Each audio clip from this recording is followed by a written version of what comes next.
Everybody আসসালামু আলাইকুম। কেমন আছেন সবাই? আলহামদুলিল্লাহ আমি ভালো আছি। তো আপনাদের মাঝে নতুন একটা রেসিপি নিয়ে আসলাম।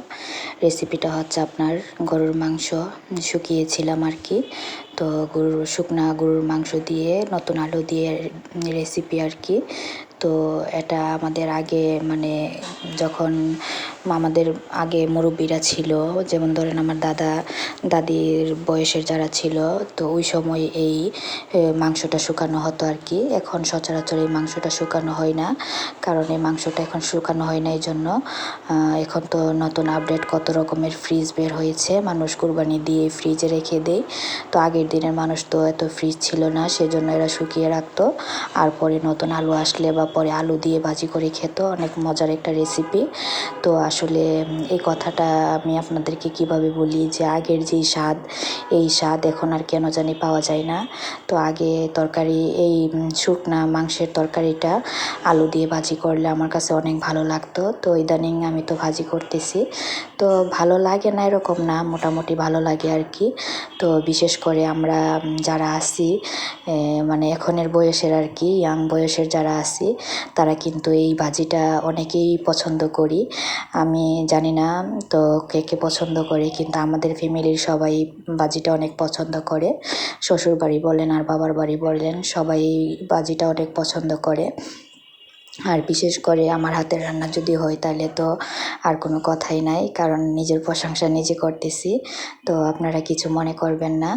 আর বিশেষ করে আমার হাতের রান্না আমি জানি না কার কাছে কেমন লাগে, তবে যারা আমার হাতের রান্না খেয়েছে তারা সবাই অনেক প্রশংসা করেছে। তো মনে চাই যে বারবার তাদেরকে এনে খাওয়াই, যাতে এই প্রশংসাটা পাই।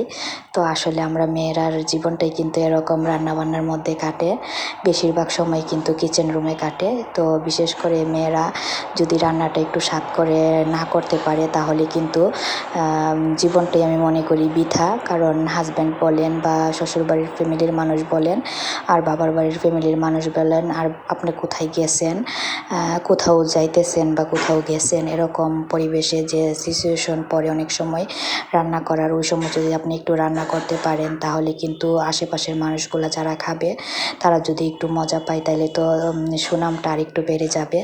কারণ রান্নাটাই মেয়েদের আসল রূপ আর কি, তো আমি মনে করি।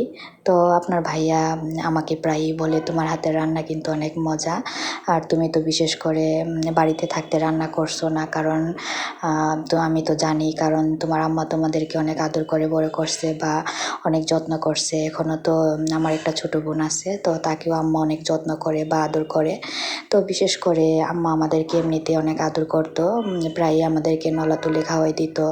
বা আবার ভাবি আছে, ভাবি ওরেও দিত আম্মা, কারণ আমাদের ফ্যামিলিতে এরকম কোনো প্রবলেম নাই যে কোনো সমস্যা, কোনো ঝগড়াঝাটি বা কোনো অন্য কোনো সমস্যা, মানে হাহাকার এইগুলা নাই আর কি। তো বিশেষ করে আমাদের ফ্যামিলিতে গেলে আমার অনেক ভালো লাগে। আর আমার শ্বশুরবাড়ির ফ্যামিলি তো আরও নিরিবিলি, কারণ দুইটা ফ্যামিলির মধ্যে এত হাহাকার বা এই বিষয়টা নাই আর কি। তো বিশেষ করে আমাদের মেয়েদের জীবনটা এরকম। তো আপনাদের সাথে কথা বলতে বলতে দেখেন আমার তরকারির রেসিপির ফাইনাল লুক চলে আসছে, হচ্ছে ফাইনাল লুক।